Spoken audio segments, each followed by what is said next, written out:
শরীয়তপুরের স্বামীকে হত্যার পর মরদেহ খণ্ড বিখণ্ড করে ফ্রিজে লুকানোর চেষ্টার চাঞ্চল্যকর ঘটনায় স্ত্রী আসমা বেগমের নামে মামলা হয়েছে। শুক্রবার রাতে নিহত জিয়া সর্দারের বাবা এ মামলা দায়ের করেন।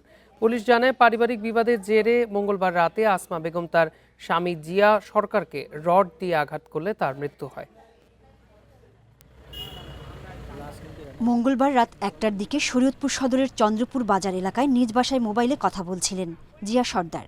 এ সময় পারিবারিক বিবাদের জেরে স্ত্রী আসমা বেগম রড দিয়ে আঘাত করলে ঘটনাস্থলেই তার মৃত্যু হয়।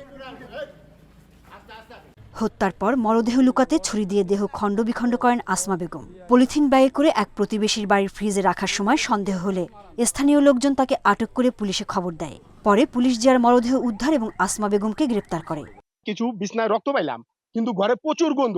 আশেপাশে আমরা মানে জায়গা দেখলাম যে কোথাও গদ বদ বা কোনো কিছু আসেনি। বিবাদের কারণে সংসারে তো ওনার মাথায় নাকি আঘাত করছে, ওই যে ওই স্ত্রী ওই স্বামী, তো মাথায় আঘাত করে তারপরে ওনাকে মেরে ফেলছে। তারপর বুঝতে পারে এই জায়গায় কিছু ফেলাইছে, আরেক জায়গায় কিছু ফেলাইছে। স্বামীকে হত্যার কথা স্বীকার করেন আসমা বেগম। নিজের উপর নিয়ন্ত্রণ হারিয়ে রড দিয়ে আঘাত করলে স্বামীর মৃত্যু হয় জানান তিনি।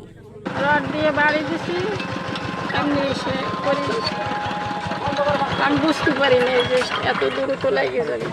পুলিশ বলছে, পারিবারিক বিরোধের জেরে এই হত্যার ঘটনা ঘটে। প্রায় ১ বছর আগে মালয়েশিয়া থেকে দেশে ফেরেন জিয়া। বিভিন্ন বিষয় নিয়ে তাদের মধ্যে বিবাদ চলছিল জানায় পুলিশ। সে মোবাইলে কথা বলতেছিল, অন্য জায়গায় আরেক মেয়ের সাথে নিয়ে কথা বলতেছিল। স্বামী স্ত্রীর মধ্যে দুইজনের মধ্যে কথাবার্তা হয়। তার বক্তব্য অনুসারে স্বামী দা নিচ্ছিল, সে পাশে দরজার পাশে একটা রড ছিল, রড দিয়ে তাকে বাড়ি মারছে, সে পড়ে গেছে। পড়ে যাওয়ার পরে আর কোনো সারা শব্দ না হওয়ার পরে সে আরো কয়েকটা বাড়ি মারছে। তখন সে বুঝতে পারছে মারা গেছে। ২০১৯ সালে শরীয়তপুরের মাহমুদপুর এলাকার জিয়ার সঙ্গে বিয়ে হয় পিরোজপুরের জুপি এলাকার আসমার।